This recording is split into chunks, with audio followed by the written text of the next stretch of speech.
Bonjour à tous et bienvenue pour cette première réunion de conjoncture de l'année. Janvier, c'est traditionnellement le mois des vœux. C'est aussi celui où on peut encore faire le bilan de l'année écoulée.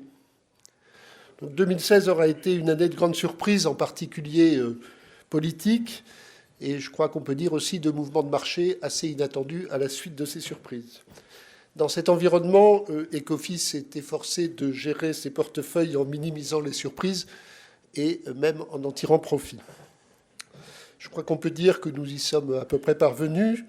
En tout cas, le fait que nos encours aient progressé de 8% par rapport à l'année précédente, par rapport à 2015, nous donne confiance et nous encourage à poursuivre dans cette voie et à vous accompagner pour 2017. Pour cette année 2017, nous vous souhaitons bien sûr le meilleur, à la fois sur le plan personnel et sur le plan professionnel.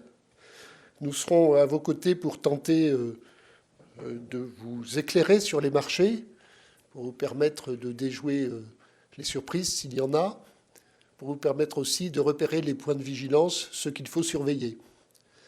Et comment mieux vous éclairer qu'en proposant à Patrick Artus de faire un point sur la conjoncture et justement sur les points à surveiller pour 2017.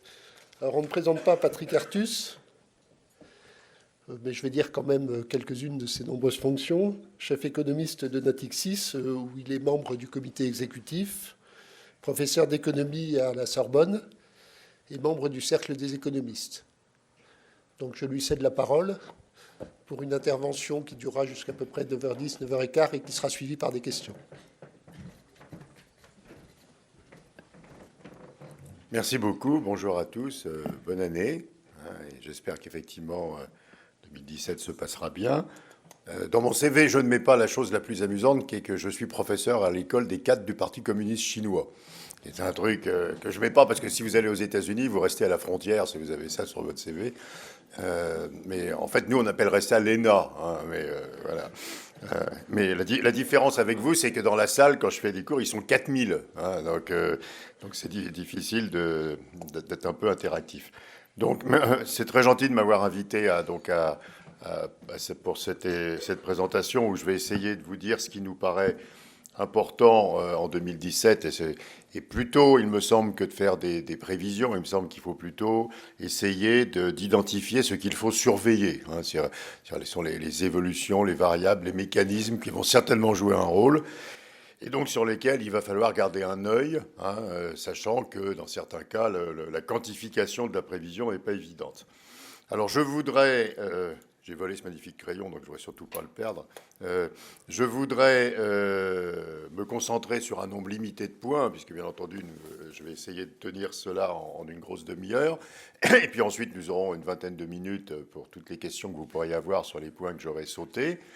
Ou si vous avez des points de désaccord, surtout n'hésitez pas à le mentionner.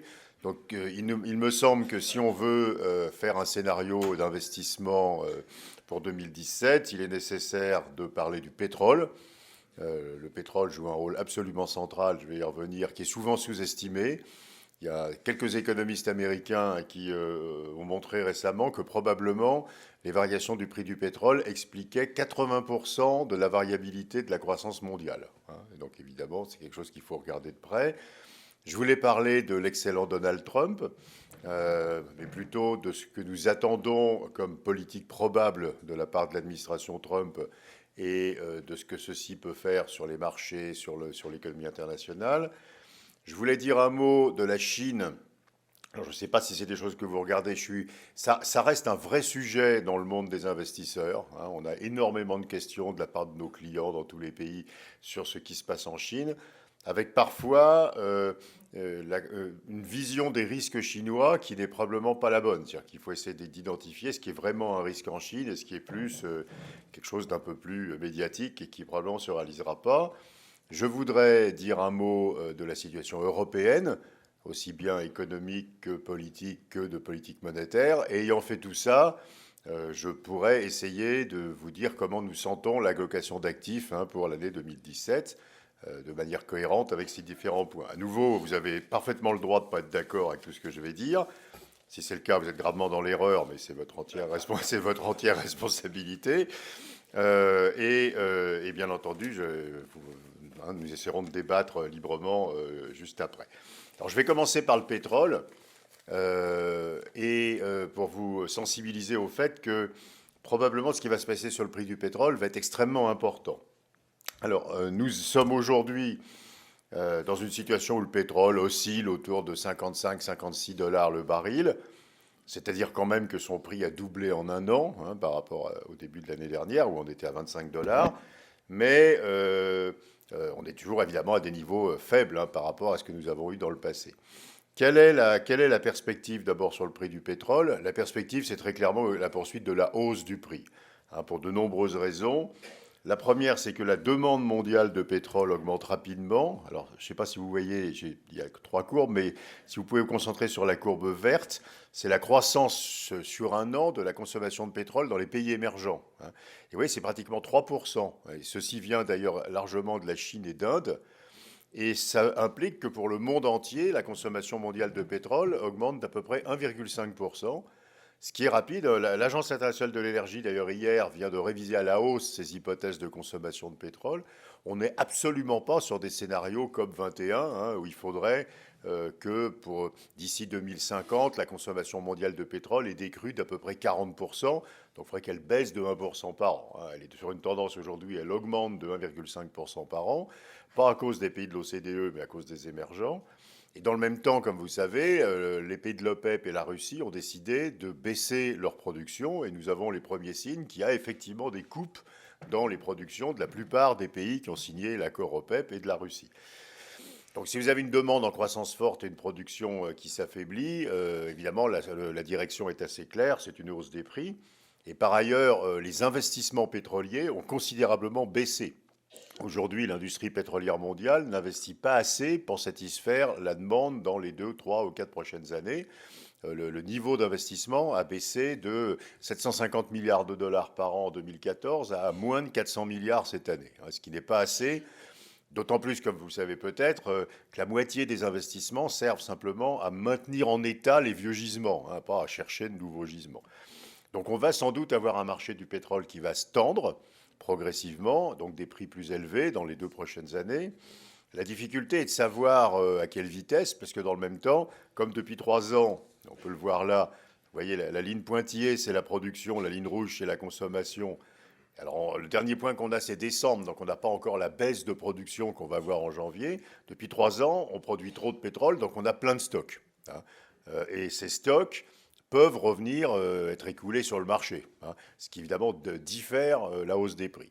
Donc notre sentiment, c'est qu'on est dans un processus de hausse du prix du pétrole. Je vais dire tout de suite ce que ça nous fait sur les marchés et sur les économies, avec une vitesse de hausse qui est assez difficile à anticiper à cause de la présence de ce gigantesque stock. Et vous pouvez avoir des gens, ça explique d'ailleurs qu'il y a des analystes pétrole qui vous disent que le prix va baisser parce que les stocks vont être revendus, et des gens qui vous disent qu'au contraire le prix va monter très vite parce qu'on va accumuler de nouveaux stocks dans l'anticipation de prix plus élevés. Mais les fondamentaux du marché du pétrole nous disent bien que le prix va monter. Alors, il faut comprendre que ceci va changer assez radicalement l'environnement, aussi bien pour les économies que pour les politiques monétaires. Et en particulier, ce qui est en train de changer assez rapidement aujourd'hui, c'est l'environnement en termes d'inflation dans les grands pays de l'OCDE. Si vous regardez l'état des lieux sur l'inflation, vous voyez qu'on avait des taux d'inflation en 2015 et au premier semestre 2016 qui étaient de 0 dans la plupart des pays. Aujourd'hui, vous voyez la ligne violette aux États-Unis, on est vers un 7, un 8. Je reviendrai sur les États-Unis après. On va sans doute aller dans 6 mois à une inflation aux États-Unis autour de 3%. Alors, ce n'est pas de l'hyperinflation, mais enfin, c'est à peu près la normale de l'inflation américaine des 20 dernières années. Dans la zone euro, vous voyez la ligne bleue, on était en inflation négative il y a un an. On est à 1,1 et on va vers 2% dans les 6 prochains mois. Et au Royaume-Uni, vous voyez la ligne, alors on n'a pas eu le temps de mettre le chiffre d'hier, on est à 1,6 déjà. Et on va sans doute vers presque 4% d'inflation au Royaume-Uni vers le milieu de cette année. Et donc, il faut comprendre que c'est un changement complet de paradigme et d'environnement. On avait depuis 3 ans des discussions sur l'inflation zéro, le risque de déflation. Ça. On retourne vers un environnement inflationniste qui est à peu près normal, quoi, je dirais, avec des taux d'inflation proches des moyennes historiques, autour de 2 en Europe, au-dessus de 2 au Royaume-Uni, autour de 3 aux États-Unis. Il n'y a que le Japon qui est bizarre, mais vous savez qu'au Japon, il y a une dépression continuelle qui est due à la baisse des salaires et qui, bien sûr, est toujours présente. Aux États-Unis, au Royaume-Uni, et je leur dirai un mot des États-Unis une seconde, en plus, il y a une inflation salariale, puisque ce sont des pays qui sont au plein emploi et où les salaires augmentent plus. Donc, si vous regardez les coûts salariaux par unité produite, qui sont la source domestique de l'inflation, vous voyez qu'en Europe, c'est la ligne verte, il n'y a absolument aucune inflation salariale, les salaires augmentent très peu dans la zone euro, ils augmentent en Allemagne, mais ils n'augmentent pas dans le reste de la zone euro. Mais vous voyez qu'aux États-Unis, on est presque à 3% d'inflation salariale, et bien entendu, ça contribue aussi à faire monter les prix. Et donc voilà, donc je crois que c'est un premier effet. Et si on se concentre sur l'Europe, le pétrole nous ramène à une inflation qui est à peu près, probablement dans 6 mois, au niveau de l'objectif de la Banque Centrale Européenne. J'y reviendrai dans une seconde. Le deuxième effet, évidemment, de la hausse du prix du pétrole, c'est des effets sur les économies réelles. Assez curieusement, ils sont parfois oubliés. Parfois, que je regarde des prévisions, par exemple, même le FMI, l'OCDE ou la BCE n'ont pas l'air de comprendre que quand le prix du pétrole monte, c'est pas bon pour le consommateur, et qu'on va payer davantage aux pays producteurs de pétrole. Alors ceci est tout à fait clair. Si vous regardez la ligne violette, sont les importations d'énergie de la zone euro. Et vous voyez l'effondrement avec la baisse du prix du pétrole. On a gagné en 2 ans 2,5 points de PIB de facture énergétique dans la zone euro. C'est à peu près le même chiffre pour la France. 2,5 points de PIB sur 2 ans. Donc si vous divisez par 2, ça fait 1,15 point. Alors évidemment, tout ça n'a pas fait du PIB parce qu'une partie de cet argent que nous n'avons pas payé aux pays de l'OPEP a été épargné et pas dépensé. Mais notre jugement, c'est que sans la baisse du prix du pétrole, il n'y aurait eu aucune reprise économique en Europe depuis 2014. La totalité de l'accélération de la croissance est attribuable à la baisse du prix du pétrole. Aussi bien en France, probablement, on aurait eu l'année dernière une croissance à peine supérieure à 1,5% s'il n'y avait pas eu la hausse du prix du pétrole. Évidemment, c'est un transfert de revenus très considérable vers les consommateurs quand l'inflation est de zéro, quoi. Cette année, évidemment, alors on ne remonte pas à 120 $ le baril, on remonte à 60 $, mais on est dans une configuration très différente. Donc, remontée du prix du pétrole, remontée de l'inflation. L'inflation française va passer de 0 au premier semestre 2017 à 1,7, 1,8 probablement au printemps de cette année. Donc on prend 1,7 de pouvoir d'achat aux consommateurs, parce que dans le même temps, les salaires continuent à augmenter exactement de la même manière. Et évidemment, ça va avoir un effet extrêmement négatif sur la consommation. Donc ceci n'est pas encore entièrement intégré dans les scénarios. Le gouvernement français l'a intégré. Si vous regardez la dernière note de conjoncture de l'INSEE, enfin, je ne sais pas si vous avez des insomnies à ce point-là, il y a un long développement sur le fait qu'il va falloir faire très attention parce qu'on a, en 2017, l'inflation va être supérieure à la croissance des salaires. Les salaires réels vont baisser en France. Et donc évidemment, on n'est pas dans la même configuration qu'en 2016 où les salaires avaient augmenté d'1,5 point de plus que l'inflation.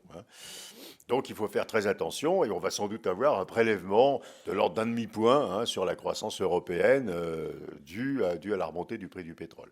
La situation est très différente aux États-Unis puisque les États-Unis, depuis maintenant quelques années, sont devenus un pays pétrolier. Si vous regardez la production de pétrole aux États-Unis, vous voyez la ligne violette. Alors elle a baissé parce que la production de pétrole de schiste a été ralentie par les baisses de prix depuis 2 ans, mais elle est en train de commencer à remonter. Il y a le gaz, il y a le gaz de schiste qui était absolument considérable aux États-Unis. Les États-Unis produisent plus de gaz que ce qu'ils consomment. Donc les États-Unis ont une économie qui ressemble plus à celle de l'Arabie Saoudite qu'à celle de la France. Donc c'est un pays où aujourd'hui la remontée du prix du pétrole soutient la croissance. Alors ils ont le même effet sur le consommateur que nous, mais le secteur énergétique est devenu tellement gros que la remontée du prix du pétrole et du gaz fabrique des emplois, des investissements, des revenus.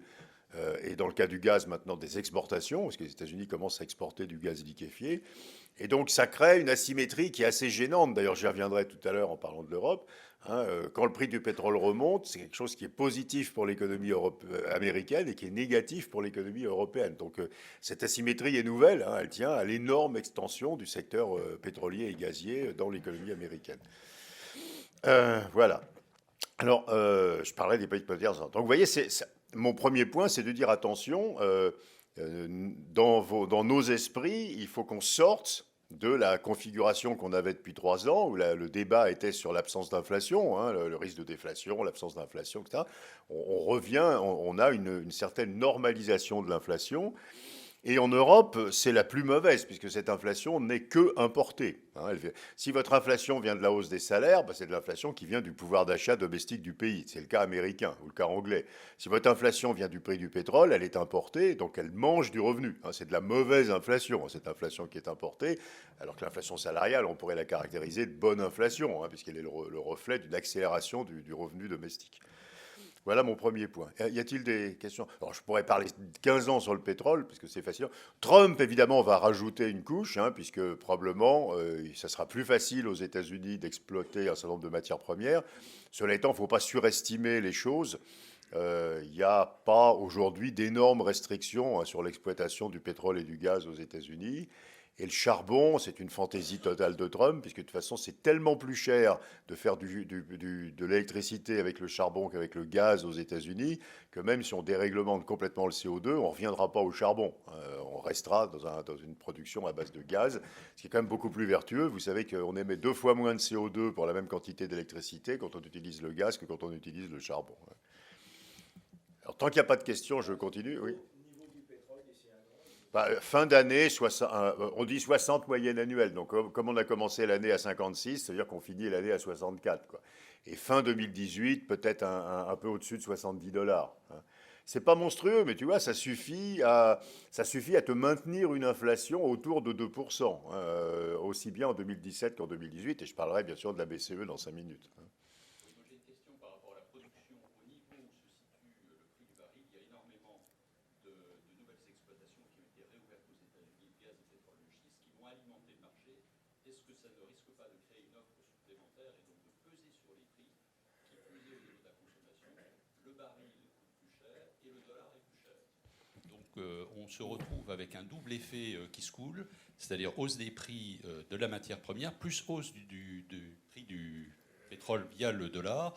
Est-ce que ça ne va pas freiner la consommation? Est-ce qu'on n'est pas finalement sur un bon baril-centre à $55 le baril? Oui, alors nous, on fait tous ces calculs. On fait des calculs extrêmement détaillés, pays par pays, et même dans certains cas, gisement par gisement. On pense qu'il va y avoir une remontée de la production américaine. On pense qu'elle est de l'ordre de 300 000 barils cette année. Vous voyez qu'elle a baissé, la production américaine a baissé d'à peu près 1 200 000 barils en pétrole de schiste depuis le début de 2015. On pense qu'on va récupérer à peu près 300 000 barils et pas plus.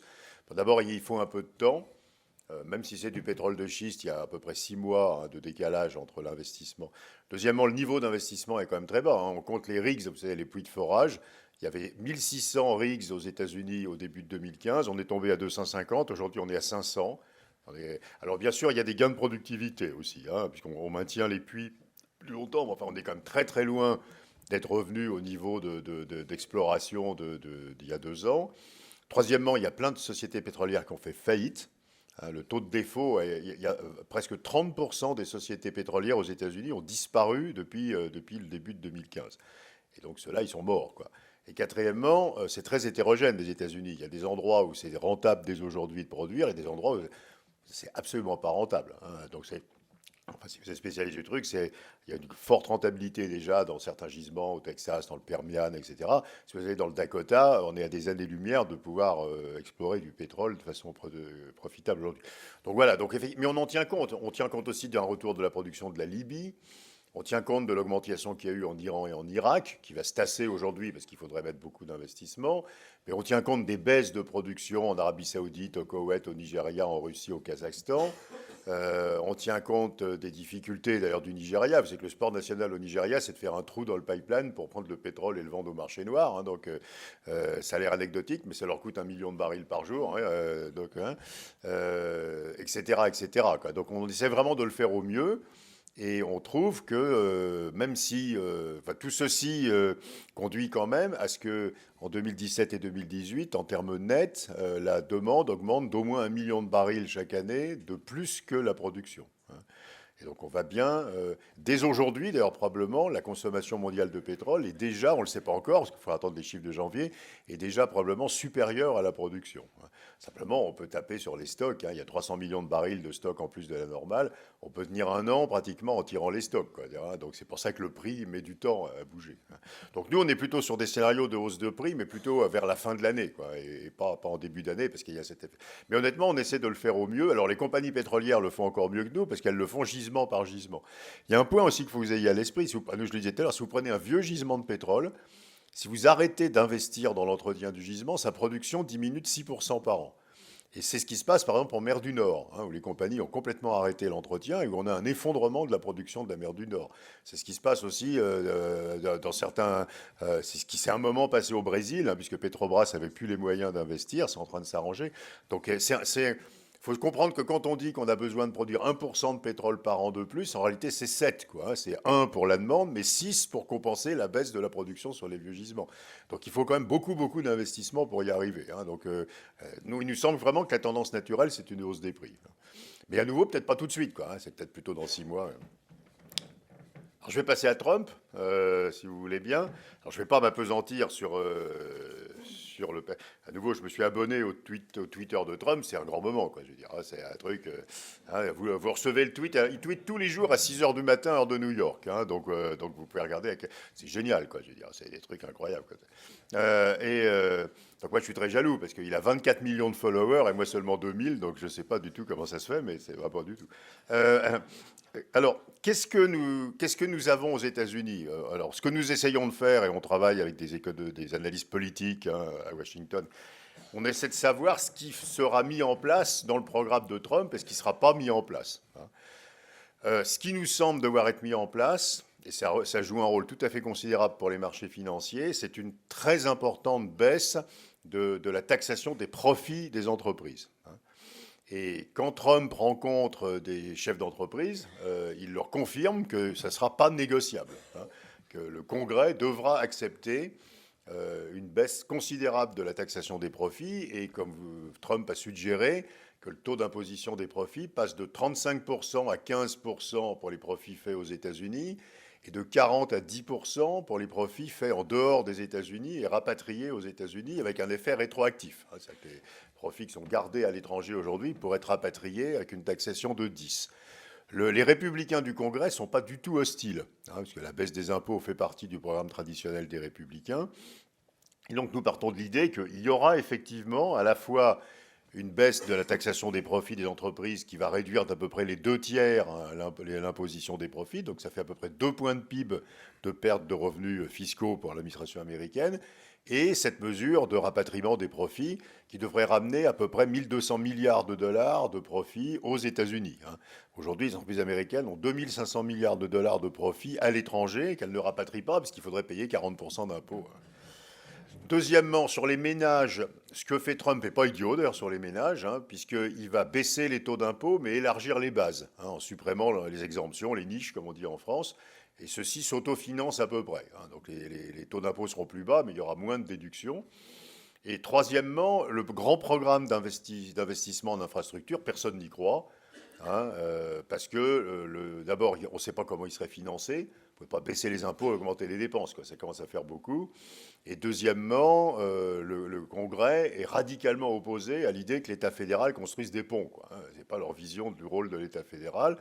Donc personne ne croit aux États. Alors ça a disparu, si vous allez sur le compte Twitter de Trump, toujours, il n'y a plus de mesures d'augmentation des dépenses d'infrastructure.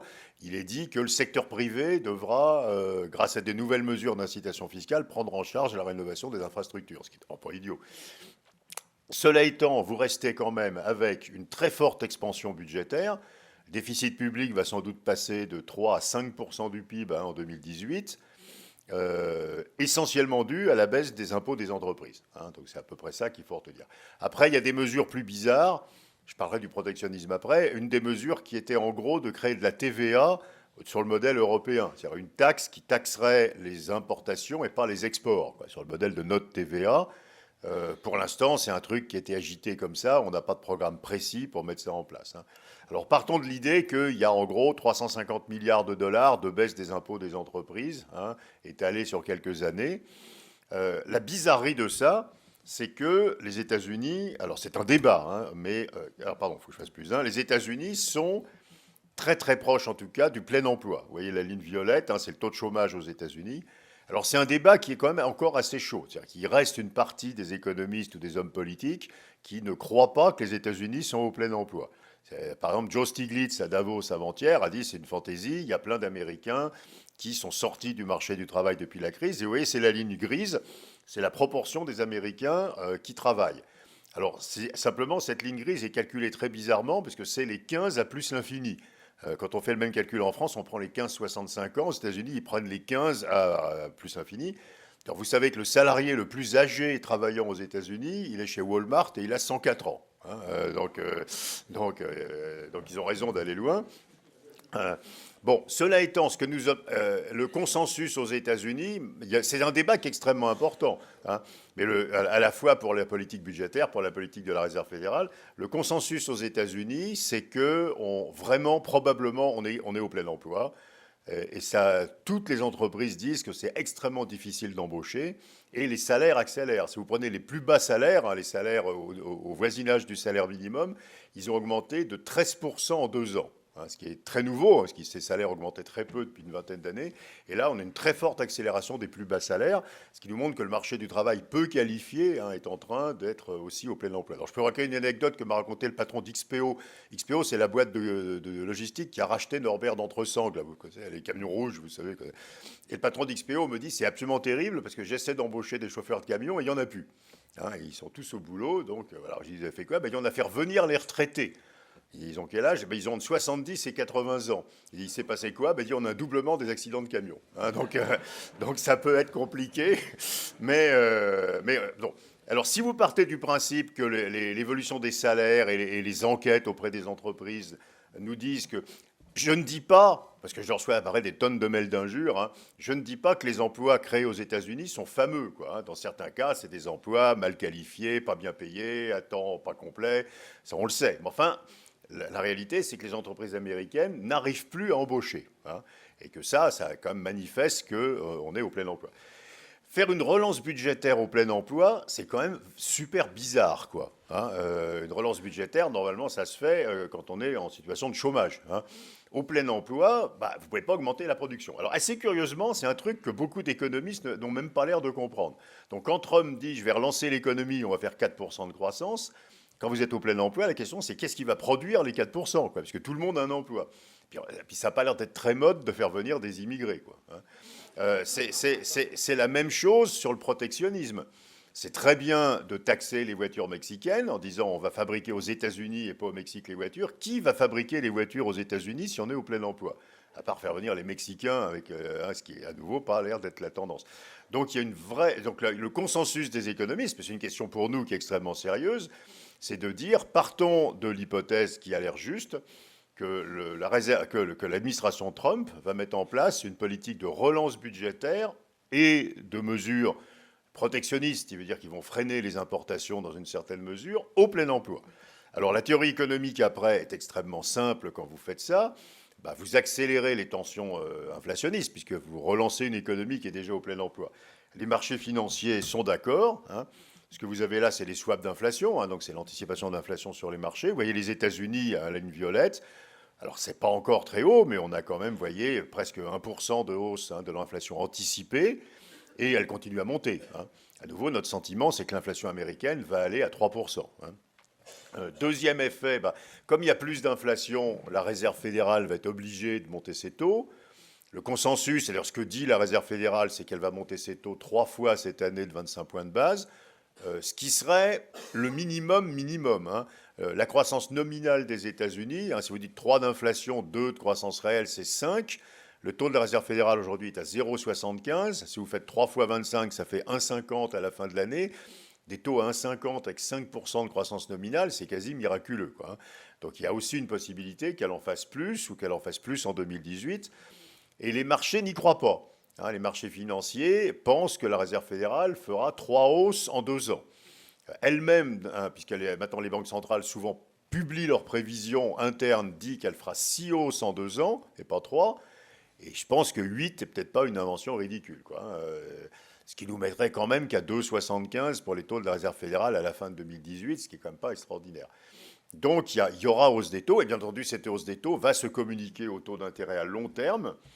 Hein, les taux d'intérêt à long terme aux États-Unis, vous avez là, alors on n'a pas mis hier, ils ont pas mal monté, mais enfin disons qu'on se balade entre 2,40 et 2,50 pour un taux à 10 ans, hein, c'est la ligne violette qui est ici.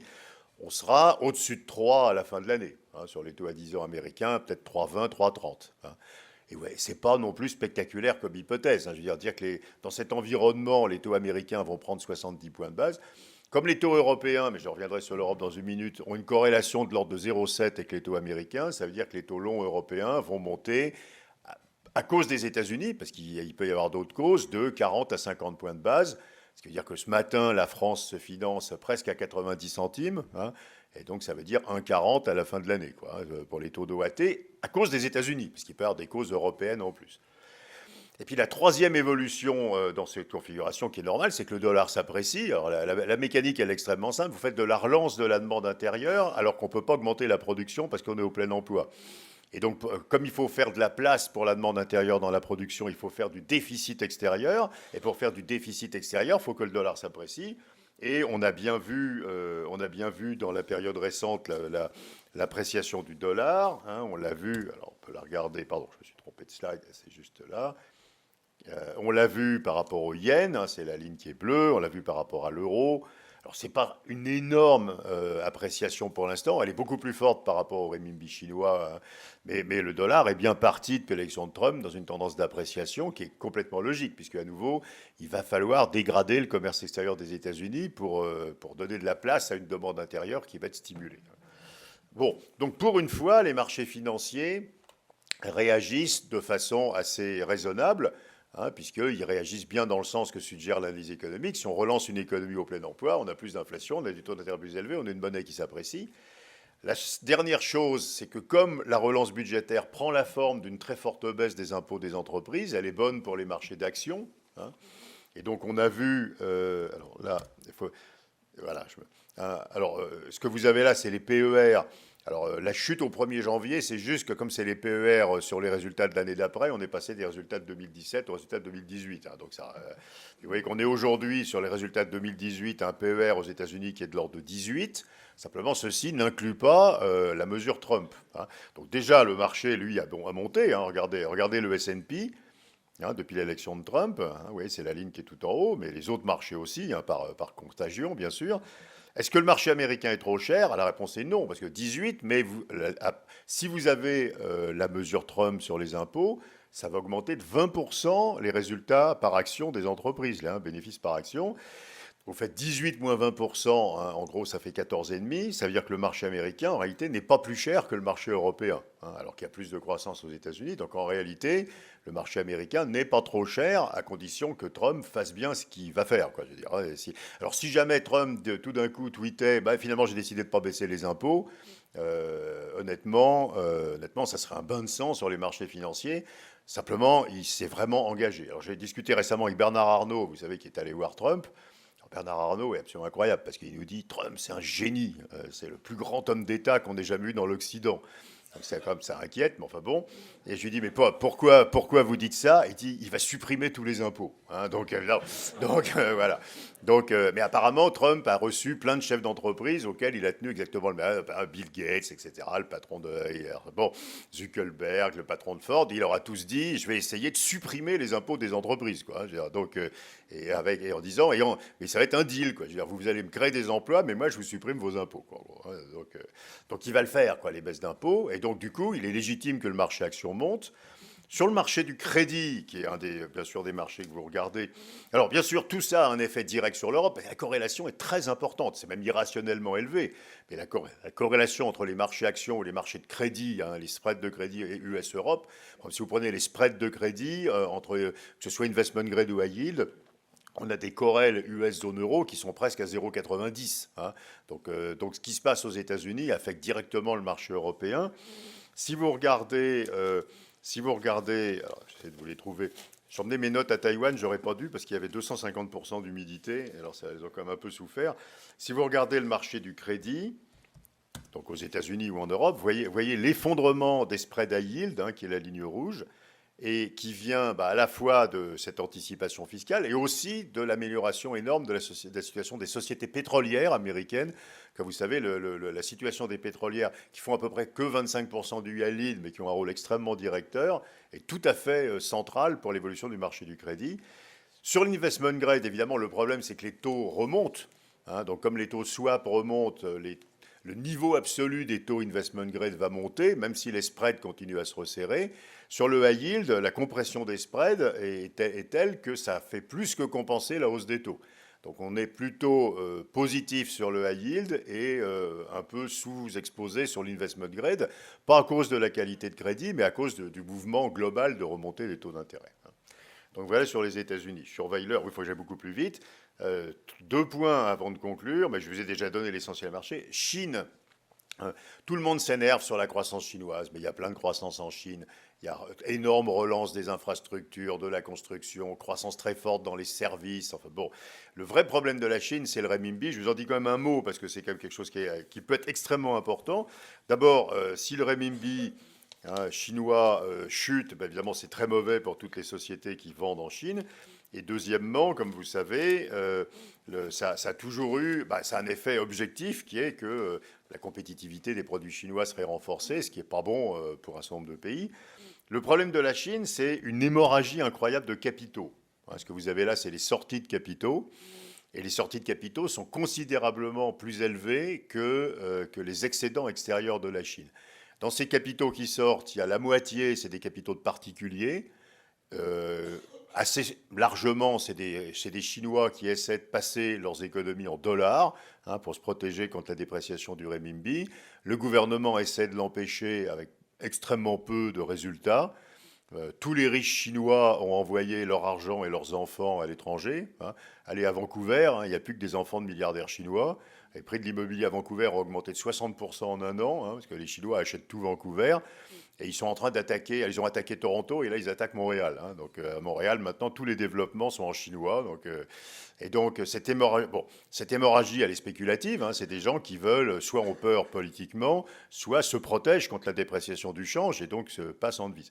Et puis l'autre moitié, qui est beaucoup plus importante et intéressante, ce sont les investissements à l'étranger des entreprises chinoises. C'est pratiquement 500 milliards de dollars par an. Et là, ça a du sens économique. C'est toutes les acquisitions que vous voyez tous les jours dans la presse. La plus spectaculaire l'année dernière a été ChemChina. D'ailleurs, c'est Natixis qui a financé ça, qui a organisé le financement, qui a acheté Syngenta, qui était le plus grand chimiste suisse, 45 milliards de dollars. Et 3 mois après avoir acheté Pirelli. Donc ChemChina, ils sont quand même relativement gourmands, mais ils en avaient plein. Et donc il y a cette volonté de fabriquer des multinationales chinoises qui évidemment exportent des capitaux parce qu'ils achètent des entreprises partout à l'étranger et pour des montants qui sont très supérieurs à l'excédent commercial de la Chine. Et donc évidemment ceci crée une situation très compliquée en Chine où c'est juste après, ils acceptent de perdre des réserves de change. Vous voyez, c'est ce qu'ils font depuis 3 mois. Le dernier chiffre, c'est décembre. Et qui perdent 30, 70, 50 milliards. Et donc, évidemment, comme ils perdent des réserves de change, ils empêchent le renminbi de baisser. En janvier, ils ont perdu une montagne de réserves. On n'a pas encore le chiffre final, mais ils ont fait remonter le renminbi. Soit ils arrêtent de perdre des réserves de change parce qu'ils ont peur de la perte de réserves. Et là, le renminbi va chuter. Donc je crois qu'un des éléments qui pourra perturber les marchés financiers en 2017, ce serait une très forte chute du renminbi. Elle est possible. Moi, je pense qu'elle est probable. Et c'est assez intéressant parce qu'en fait, ça veut dire que les Chinois, même s'ils épargnent comme des brutes, ont une utilisation tellement ridicule domestique de leur épargne pour faire des investissements souvent inutiles qu'il ne leur reste pas assez d'épargne pour financer le développement international des entreprises chinoises. Et du coup, il sort des capitaux à de niveaux très importants qui ne sont pas financés par les flux d'épargne des Chinois. Et du coup, ça fait chuter la devise. Donc on a quand même il faut garder un œil là-dessus, parce que si vous aviez vraiment une très forte dépréciation du renminbi, il y aurait un effet négatif sur les marchés, très clairement. Alors je finis sur l'Europe avant de conclure. 3 choses sur l'Europe. 1, le risque politique. C'est assez intéressant de voir que les clients, les investisseurs internationaux, quand vous allez en Asie, au Moyen-Orient, aux États-Unis, ne parlent en ce moment que de risque politique européen. Ça, c'est un truc qui est assez bizarre. Donc, on essaie de les intéresser à d'autres sujets. J'étais à Boston là, il y a 15 jours. Alors, c'est assez intéressant, la conversation qu'on a en disant je vais peut-être vous parler du pétrole. Il dit non, parlez-nous de Marine Le Pen. Bon, non, attendez, avant, je vais peut-être vous parler de la politique économique des États-Unis. Non, parlez-nous de Marine Le Pen. Et dit je vais vous dire un mot quand même de la Chine. On s'en fout, parlez-nous de Marine Le Pen. Et je vais parler de l'Italie. On s'en fout, parlez-nous de Marine Le Pen. Donc, il y a une obsession absolue. Et il faut quand même savoir que ça joue un rôle. C'est-à-dire qu'il y a quand même une énorme inquiétude politique sur l'Europe de la part des Nord-Américains, des Chinois. Là, je suis en train d'organiser un roadshow de Singapouriens et de Chinois. On dit, vous voulez rencontrer des économistes? Non, on s'en fout.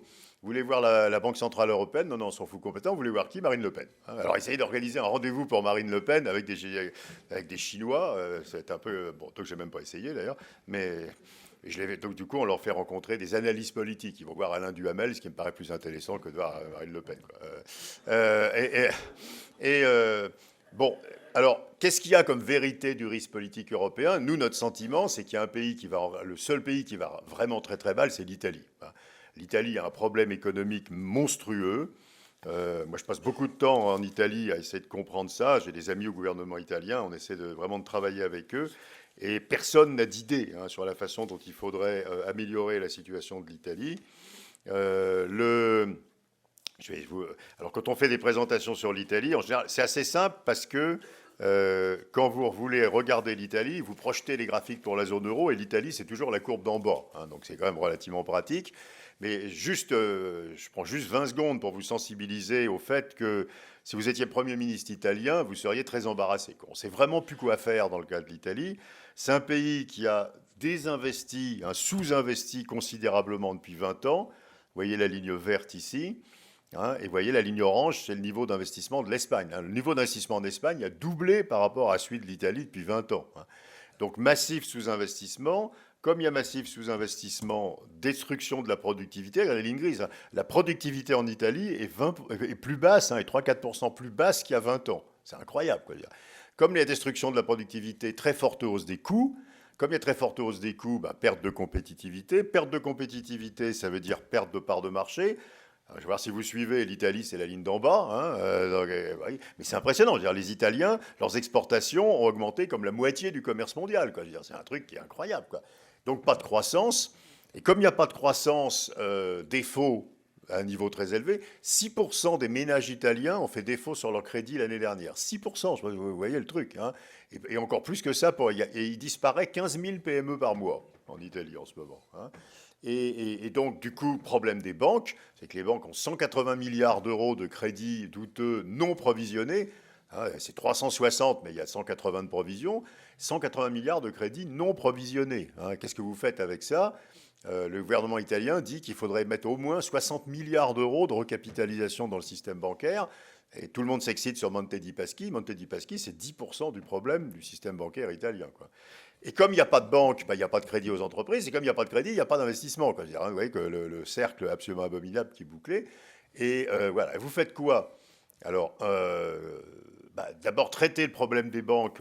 Ils vont y arriver péniblement sur Monte dei Paschi, en tournant autour des règles de l'union bancaire, puisqu'ils vont rembourser les porteurs d'obligations. Vous savez que dans les règles de l'union bancaire, si un État recapitalise une banque, il doit ruiner les porteurs des obligations de la banque.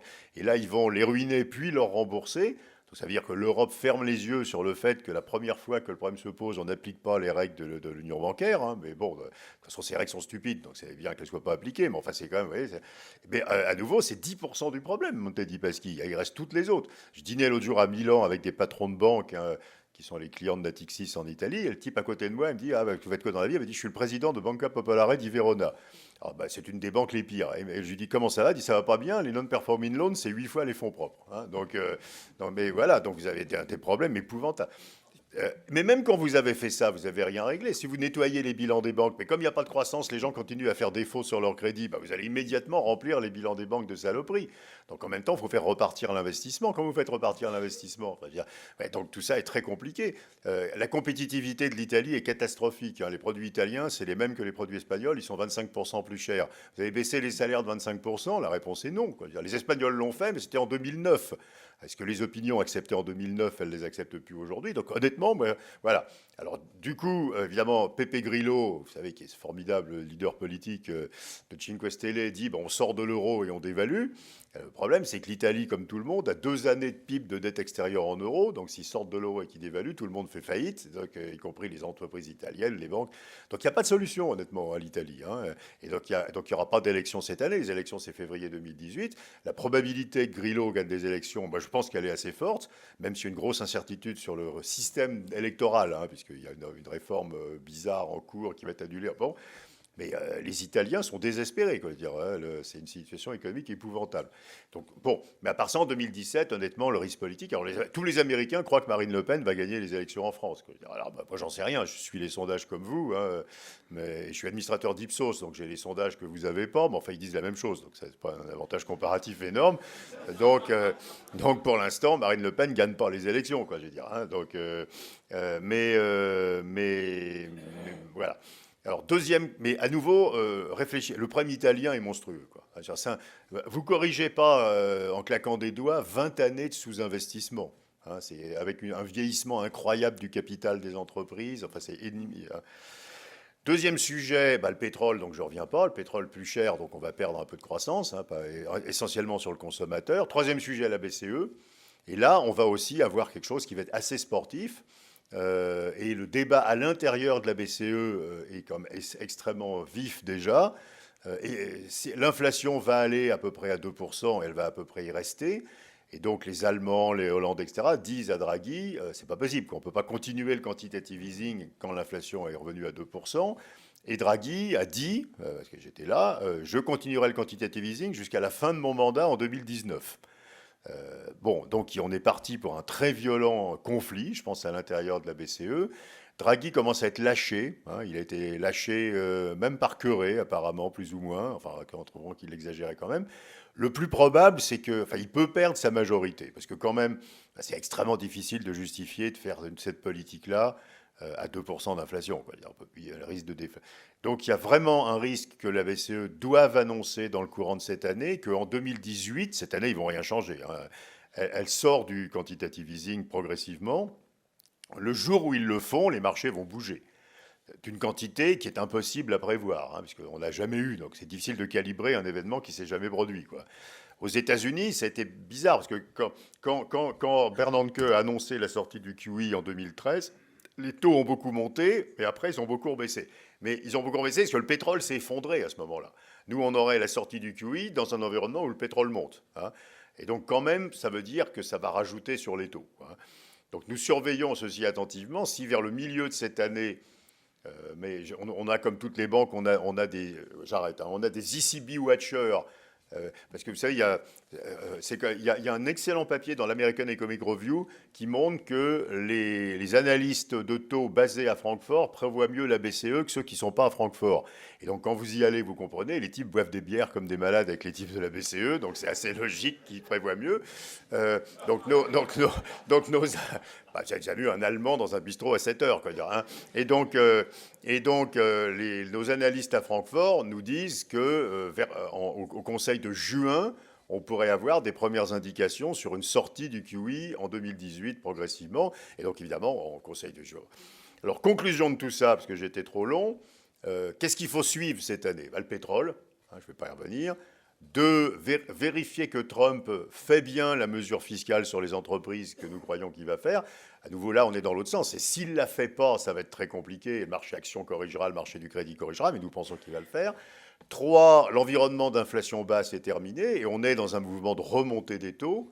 Hein. Et 4, sur le crédit, il y a des forces opposées, puisqu'à la fois la qualité de crédit s'améliore et en même temps les taux sans risque remontent, quoi, hein.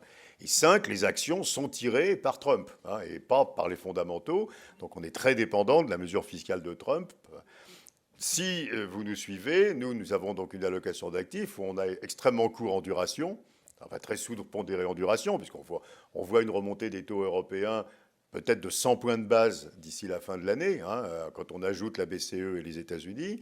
On est surpondéré en high yield, on est neutre sur l'investment grade, on est surpondéré en actions, surtout américaines, et on prend en compte le fait que le dollar va continuer à s'apprécier, un peu moins vis-à-vis de l'euro, beaucoup plus vis-à-vis d'autres devises comme le sterling ou comme le yen ou comme le renminbi. Hein. Donc voilà en gros l'allocation d'actifs pour 2017 que nous avons à l'esprit. Bon, j'ai été beaucoup trop long, je m'arrête.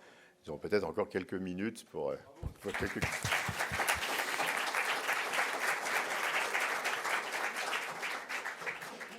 Merci beaucoup. Je pense qu'il y a des questions dans la salle. Oui, j'ai une question par rapport aux investissements en infrastructure des États-Unis. Si ce programme n'a pas lieu, quand on voit l'appétit de la Chine pour le faire, l'aluminium, le cuivre, en prévision justement de ces infrastructures, est-ce qu'on n'a pas un risque, vu la remontée de ces comos sur les 5-6 derniers mois, de l'ordre de 15 à 40%, de voir finalement ces marchés s'effondrer et retrouver finalement un calme modéré sur les matières premières, donc qui pourrait donner un scénario inflationniste un petit peu moins violent. Et pour la Chine, est-ce que les retraits de capitaux de réserve de change n'ont pas été aussi alimentés par les rachats d'emprunts qui avaient été faits en devises et qui finalement coûtent très très cher aux Chinois, puisque un Chinois qui a emprunté en dollars avait tout intérêt, vu la baisse du renminbi, qui a quasiment atteint les 7 pour un dollar, de rembourser son emprunt avant que cet emprunt ne lui coûte une fortune. Alors sur la première question, je vous ai mis, alors je n'ai pas tout, je vous ai mis quelques matières premières là, donc on a une remontée qui était assez spectaculaire du cuivre, du minerai de fer, le nickel moins. Il y a là-dedans deux causes, vous voyez que ça n'a pas vraiment été, enfin il y a un effet Trump, mais il y avait avant, il y avait l'effet infrastructure chinoise. Donc ce qui est vrai, c'est le programme que les Chinois appellent One Way, One Belt, c'est leur programme d'infrastructure. C'est quand même 520 milliards de dollars de construction d'infrastructures entre la Chine et ses voisins. C'est-à-dire le pays où il y a le plus gros programme d'infrastructure chinoise, d'ailleurs, financé par les Chinois, de façon intéressante, c'est la Russie. Les Chinois construisent 120 milliards de dollars d'infrastructures en Russie, mais il y a le Pakistan, le Vietnam, le Kazakhstan, le Turkménistan, etc. Vous savez qu'il y a ce projet est pharaonique, mais c'est pas dans les cartons. Enfin, je veux dire, la grande voie ferrée qui va à Karachi, doublée par une autoroute, elle est en construction. Quoi. Je veux dire, les pipes avec la Russie, ils sont en construction. Donc, et ça consomme une quantité de métaux faramineuse, plus le programme énergétique de la Chine. La Chine fait des investissements gigantesques dans l'énergie, aussi bien l'électricité traditionnelle que les renouvelables, et le nucléaire. Et ça consomme du cuivre, de l'acier. Enfin bon. Donc il y a une vérité dans la remontée des prix qui est le programme d'infrastructure de la Chine. Mais après, on le voit bien d'ailleurs si on grossissait, en novembre, il y a eu alors ils montaient déjà les matières premières, mais le minerai de fer et le cuivre ont monté plus. Et là, on s'est dit, c'est les infrastructures de Trump. Là, il n'y aura pas. Donc il y a un petit bout qui n'est pas vrai. Mais quand même, la Chine, c'est 55% des métaux du monde. Donc il y a quelque chose de vrai quand même derrière la remontée des matières premières, c'est cet énorme programme d'infrastructure. D'ailleurs, si vous regardez, je dois l'avoir par, attendez, voilà, alors la consommation d'acier de la Chine, alors on était dans le trou, ça n'a pas énormément encore remonté, mais enfin on est à plus 5, plus 6. Le cuivre, c'est comme ça, parce que les Chinois ont une stratégie sur le cuivre qui est une stratégie de stockage spéculatif. Mais enfin, vous voyez, mais si vous regardez, par exemple, oui, on peut regarder sur la Chine aussi. Le fond, qu'est-ce que j'ai fait? Le fondement de ça, j'ai tout cassé. Non, voilà. Le fondement de ça, vous l'avez là.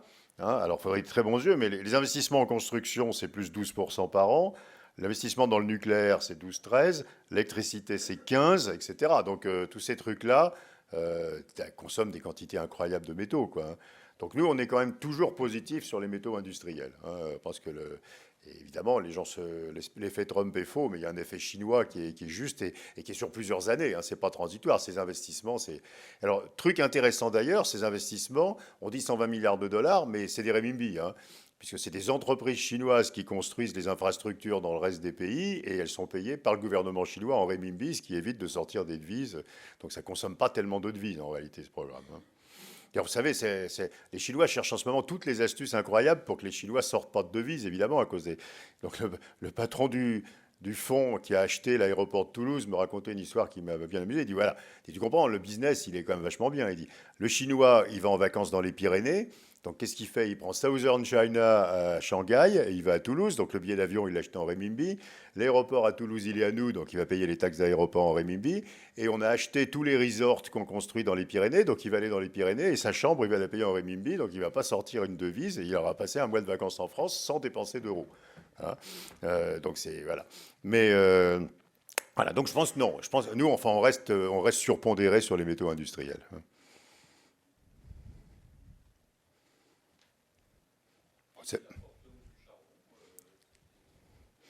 La forte hausse du charbon, c'est aussi la reprise. Alors on le voit pas là.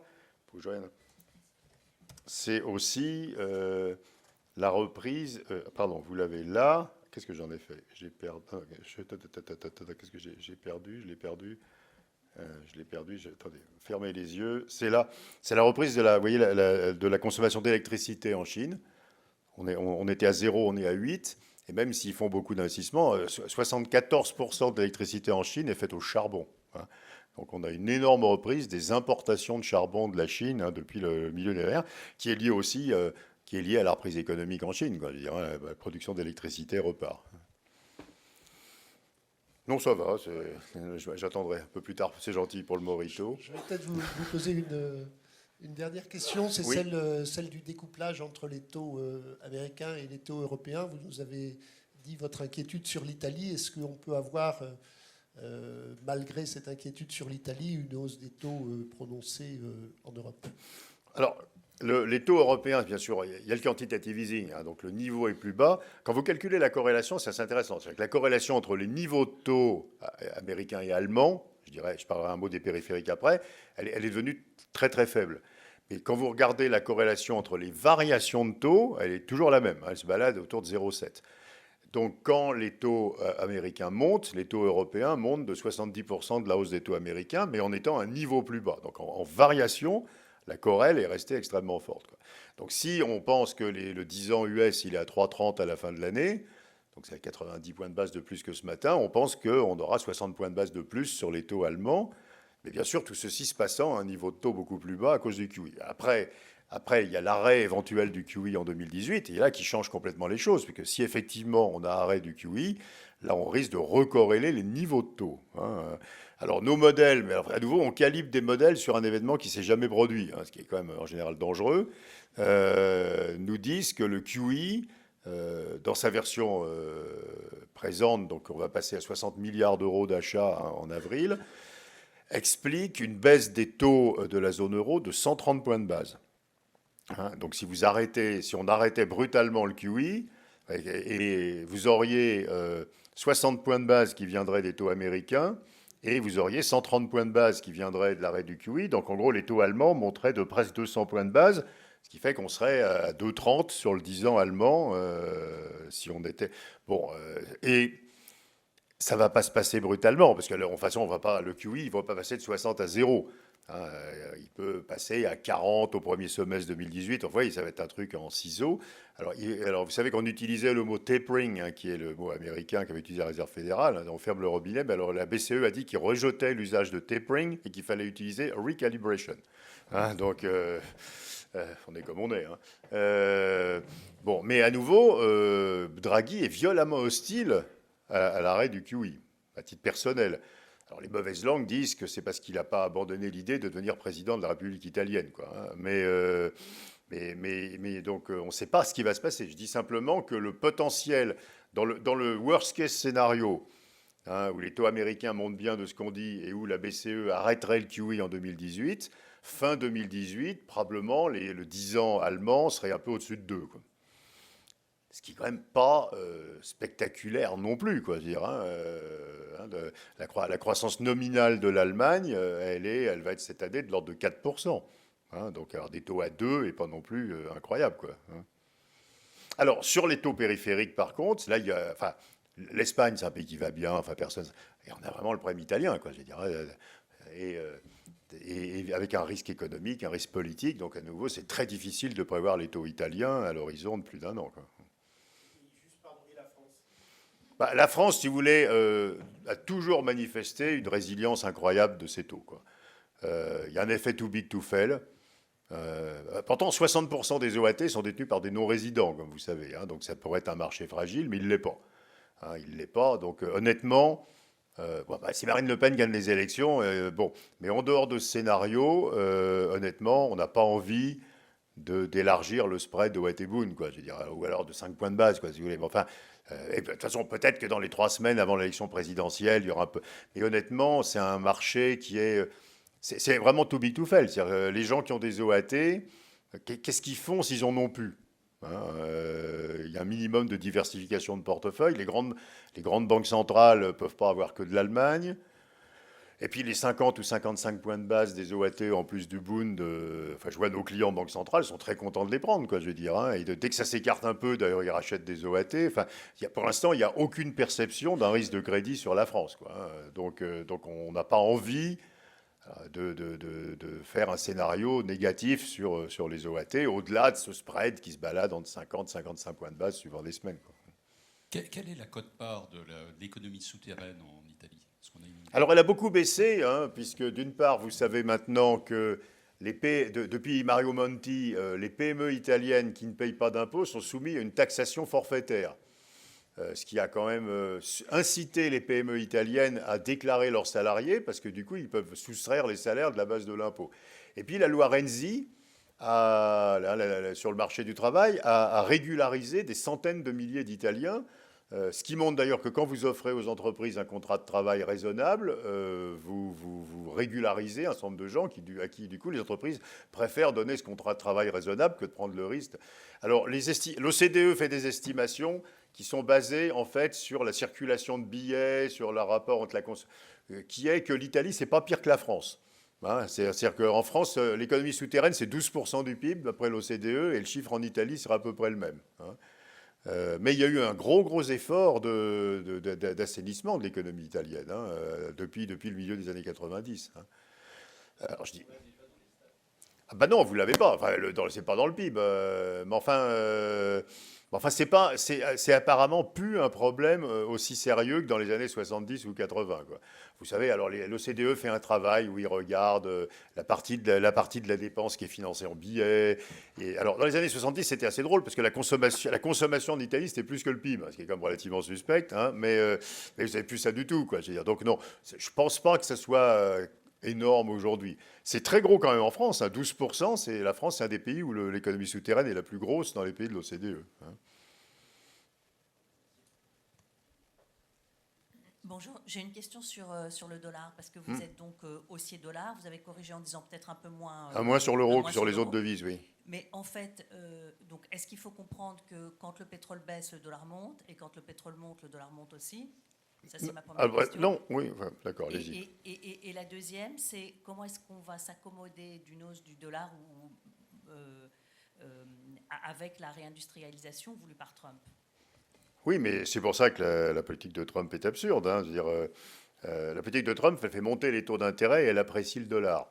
Donc c'est une politique qui est mauvaise pour l'industrie, parce que l'industrie, c'est capitalistique et ça dépend du dollar. Donc c'est pour ça que c'est absurde de faire ce qu'il fait au plein emploi. Donc la politique de Trump, du point de vue de la macroéconomie, elle est absurde. Sur le dollar, nous en tenons compte. Hein, la corrélation entre l'euro-dollar, c'est pas le dollar, c'est l'euro en fait, hein, et le pétrole est toujours juste. Simplement, il y a plein d'autres forces. La force, c'est quoi? C'est que la politique monétaire de la BCE reste très expansionniste, alors que la Réserve fédérale remonte ses taux. Quoi, hein. Donc ça, c'est fondamentalement, ça c'est l'effet du premier ordre. Mais la corrélation avec le pétrole est toujours présente, et elle vient d'un phénomène qui est objectivement juste, hein, qui est que les pays pétroliers mettent en moyenne 30% de leurs réserves de change en euros. Donc si vous êtes l'Arabie Saoudite, quand vous vendez du pétrole, vous recevez des dollars et vous convertissez 30% de ces dollars en euros. Donc plus vous recevez de dollars, plus vous vendez de dollars et ça fait monter l'euro. Notre estimation, c'est que ceci compte pour à peu près 6 centimes. Donc on est à 1,06 ce matin, on serait à parité sans le pétrole, quoi, en gros. Hein. Mais quand même, l'effet du premier ordre, c'est l'écart de taux d'intérêt. Quoi. Vous avez le 2 ans allemand qui est à moins 0,70 et le 2 ans américain qui est à, je n'ai pas regardé ce matin, mais 1,60, j'aurais regardé, mais 2 ans américain qu'on voit en gris, il est à, non, qu'est-ce que je pourrais ah oui, c'est parce que c'est toc toc toc, voilà, hein, il est à 1,30 quoi, hein, alors que le 2 ans allemand, vous l'avez là. Hein, il est, vous voyez, hein, il est à moins 0,75.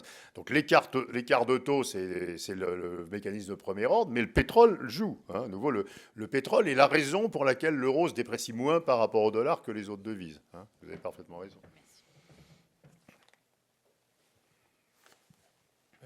Une question. Au regard du stock de dette du papier qui a été créé ces dernières années en Europe, alors hormis l'Allemagne, puisque finalement le problème de croissance fait qu'avec une inflation et l'endettement, ça pose pas de problème, mais pour tous les autres pays, vu ce qui a été créé comme papier, vu ce que l'État français a emprunté sur les marchés ces 5 dernières années, parce que le poids de la dette, enfin le coût de la dette était très faible, si les taux repassent à 2 ou 3%, enfin 2%, comment est-ce qu'on va faire pour payer la charge de la dette? Oui, alors il faut faire attention.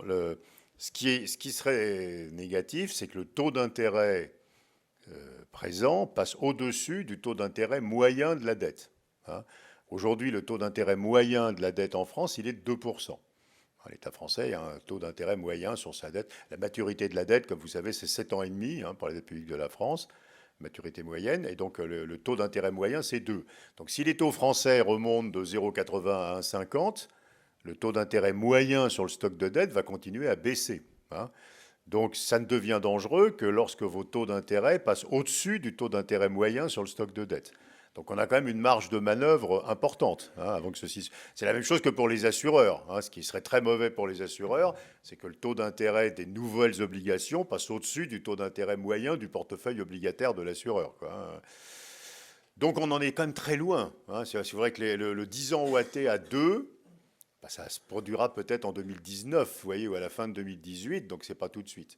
Et puis on ne voit pas non plus les taux d'intérêt remonter beaucoup. Vous savez, si on remonte à 2,50... ça ne va pas faire. Donc moi, je ne pense pas qu'il y ait un problème. À nouveau, le pays qui peut avoir un beaucoup plus grave problème, c'est l'Italie.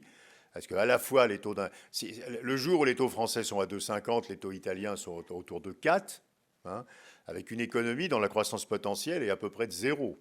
Donc c'est des taux à 4 avec une croissance à 0, là, vous allez avoir un très grave problème. Donc dans tous les calculs de solvabilité qu'on fait, on trouve qu'il n'y a pas un énorme problème en France, en Espagne et en Allemagne. Évidemment, sous la réserve que les taux d'intérêt restent à des niveaux beaucoup plus bas que dans le passé. Mais à nouveau, c'est ce qui paraît le plus probable, qu'on reste avec des taux d'intérêt autour de 2 en Allemagne, autour de 2,50 en France à moyen terme. Si le taux d'intérêt en France est à 2,50 à moyen terme, il n'y aura pas de problème de dette. Évidemment, le scénario catastrophique, c'est l'hyperinflation venue d'ailleurs. Donc, c'est un énorme choc inflationniste non anticipé. Une guerre qui fait que le pétrole va à $200 le baril et que l'inflation va à 8. Là, évidemment, là, c'est la mort. Donc, en régime normal, on n'est pas tellement fragile. On a une beaucoup plus grande risque au cas où il se produirait un choc inflationniste important exogène, venant d'un choc géopolitique. Et là, c'est vrai qu'on est plus fragile. Mais à nouveau, dans le scénario central, il n'y a pas de problème de dette en France. Puisqu'à nouveau, le taux d'intérêt moyen sur le stock de dette va à peine monter, même si vous regardez dans les 5 prochaines années, dans le scénario le plus probable. Pardon, mais justement, au niveau de la zone euro, on est à peu près à 1,70 sur le taux moyen embarqué de la dette. C'est du taux fixe. Oui. Si on a une petite remontée de l'inflation, comme je souscris complètement à votre scénario, on se retrouverait avec des taux d'intérêt réels embarqués négatifs, ce qui est plutôt pas mal. C'est pas pour ça vaut pour qui, mais oui, je suis d'accord.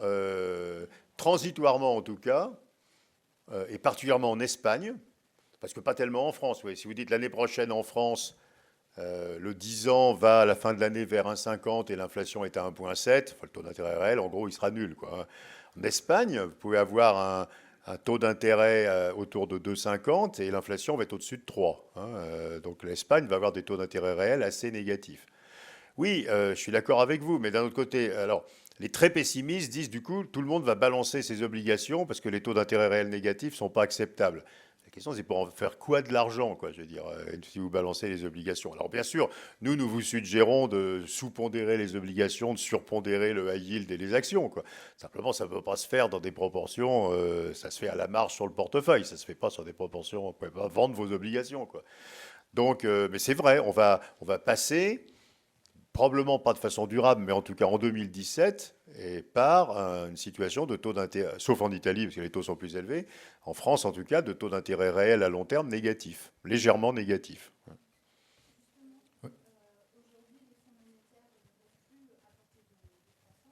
Oui. Bonjour. Donc justement, les fonds monétaires aujourd'hui qu'on peut proposer à des clients ne permettent plus d'avoir de performance. Donc effectivement, on essaie de réallouer sur d'autres produits supports obligataires ou actions. C'est compliqué. Donc vous, au vu du contexte économique et de tout ce que vous nous avez dit, avez-vous une idée de quand est-ce que les fonds monétaires pourront revenir sur une proposition de croissance? Dans nos scénarios, si vous voulez, nous n'avons la première hausse des taux de la BCE. Si vous voulez, le quantitative easing, si on sort du quantitative easing, vous ne pouvez pas monter les taux avant d'être sorti du quantitative easing, parce que vous ne pouvez pas créer de la monnaie d'une main et la détruire de l'autre. C'est ce qui s'est passé aux États-Unis. Et donc, si vous mettez 1 an pour faire le fameux recalibration, en gros pour passer à 0 de quantitative easing, si vous commencez en janvier 2018, vous aurez fini, et donc de sortir fin 2018. Donc, à partir du début de 2019, vous pouvez éventuellement commencer à remonter les taux. Donc, notre sentiment, c'est que dans ce scénario, mais Draghi, à nouveau, voudrait repousser ça encore plus tard dans le temps. Enfin, dans le scénario le plus raisonnable et sauf choc non anticipé, on ne voit pas de hausse des taux de la BCE avant le premier semestre 2019. Donc c'est dans 2 ans au moins, la première hausse des taux de la BCE. Mais à nouveau, sous réserve qu'il n'y a pas une guerre qui fait que le pétrole monte à $200, enfin, vous voyez, mais enfin, bon, on ne peut pas non plus faire des scénarios horribles tout le temps, J'avais une question. Vous voyez beaucoup de personnes dans le monde, M. Artus? Je ne sais pas où vous êtes, docteur. Je suis là. Ah, pardon, oui. Qu'est-ce que ça veut dire chez ces personnes de développement durable, la COP21, tout ça? Nous, on essaie de faire ça le plus sérieusement possible, simplement, juste pour vous donner un ordre de grandeur. Si vous croyez aux objectifs climatiques du scénario 2 degrés, qui est de plus en plus, d'ailleurs, pas utilisé, mais supposez que vous utilisez quand même le scénario 2 degrés de la COP21, donc 2 degrés de hausse de la température, échéance fin du siècle. Il faudrait réduire d'ici 2050 de 50% les émissions de CO2. Ça veut dire qu'il faudrait qu'elles diminuent de 1,3% par an. La tendance actuelle étant une augmentation de 1% par an des émissions de CO2. Donc il faut que vous gagniez 2,3% par an sur les émissions de CO2 dans les 33 prochaines années. Regardez tous les papiers que j'ai écrits là-dessus. On travaille avec quelqu'un que vous connaissez peut-être qui s'appelle Jean-Pierre Jancovici, et on se check mutuellement nos calculs, parce que c'est comme des calculs très compliqués. Sous les hypothèses les plus optimistes d'augmentation de la part des renouvelables et à l'intérieur des fossiles de remplacement du charbon par le gaz, ceci est impossible si vous ne réduisez pas d'à peu près 1 point par an la croissance du PIB mondial par rapport à la tendance spontanée. C'est-à-dire qu'il faudrait passer la croissance mondiale de 3 à 2 en faisant le maximum sur les renouvelables et sur le gaz à la place du charbon pour respecter ce moins 1,3 sur les émissions de CO2. Et dans l'OCDE, ça veut dire que vous ferez passer la croissance de l'OCDE à 0. Donc il faudrait que le PIB de l'OCDE soit constant d'ici 2050, dans l'état actuel de la technologie. Alors bien sûr, 33 ans, c'est long, donc il peut y avoir des technologies nouvelles dans le stockage de l'électricité, l'hydrogène, etc., j'en sais rien. Mais dans l'état actuel des prévisions les plus raisonnables faites par l'AIE, enfin toutes les organisations qui regardent ça, on ne peut pas respecter les objectifs climatiques sans toucher à la croissance. L'amélioration de l'efficacité énergétique ne peut pas suffire, même sous des hypothèses d'investissements colossaux en renouvelables, bien sûr. Aujourd'hui, le monde met à peu près 30% de ses investissements énergétiques dans les renouvelables, et on suppose que ça va monter à 50%. Donc voilà, on a un énorme problème. Et donc évidemment, comme personne ne règle ce problème, aujourd'hui, les émissions de CO2 augmentent de 1% par an. Et donc ça veut dire que le scénario aujourd'hui tendanciel, c'est un scénario à 4,5 degrés ou à 5 degrés d'augmentation de la température à la fin du siècle. Donc il y aura des bananiers sur les Champs-Élysées. Non, mais ça veut dire qu'il y a 5 degrés, personne ne sait même ce que ça fait, en réalité. C'est horrible, Mais le problème, c'est qu'il faut faire... Ça ne se fera pas tout seul. Ça ne se fera pas tout seul. Puis en même temps, vous avez Trump. Les seuls qui traitent sérieusement le problème, c'est les Chinois, en réalité, contrairement à une idée reçue. Les Chinois font des efforts colossaux de réduction des émissions de CO2. Le problème, c'est qu'ils ont 6,5 de croissance. Leurs émissions de CO2 sont à 3. Ils sont 3,5 points en dessous de la croissance. Je veux dire, si le monde faisait ça, on n'aurait pas de problème climatique. Donc l'effort d'économie des Chinois est absolument incroyable. hein. Mais à part les Chinois, les autres font pas assez d'efforts, quoi. Et les Indiens font strictement aucun effort, par exemple, hein. Donc, l'Inde, aujourd'hui, est un des pays qui pose le plus de problèmes, hein, sur les fossiles, hein. Donc voilà, mais moi je sais pas. Alors après, regardez, j'écris des tonnes de papier là-dessus. Vous allez sur le site de Natixis, vous tapez CO2, ouais, et on a calculé aussi le prix du CO2 qui permettrait de façon endogène, quoi. Il faudrait un prix du CO2 autour de 100 € la tonne. Donc si vous mettiez le CO2 à 100 € la tonne aujourd'hui, spontanément l'économie ferait l'ajustement, hein, et on est à 7 € la tonne si vous regardez le contrat de CO2 dans son prix courant, quoi. Donc, pour l'instant, il n'y a rien qui fait qu'on va respecter les objectifs climatiques, puisqu'on n'a pas mis en place de mécanique qui fait qu'on les respecte, quoi, hein.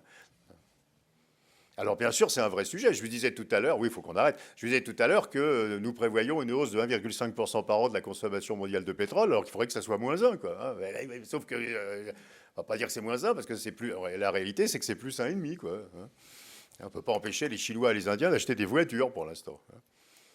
Bon, je crois que les organisateurs commencent à s'énerver. Et donc, merci beaucoup. Bon, je voulais surtout remercier Patrick Artus de son intervention, mais vous l'avez fait beaucoup mieux que moi en l'applaudissant chaleureusement.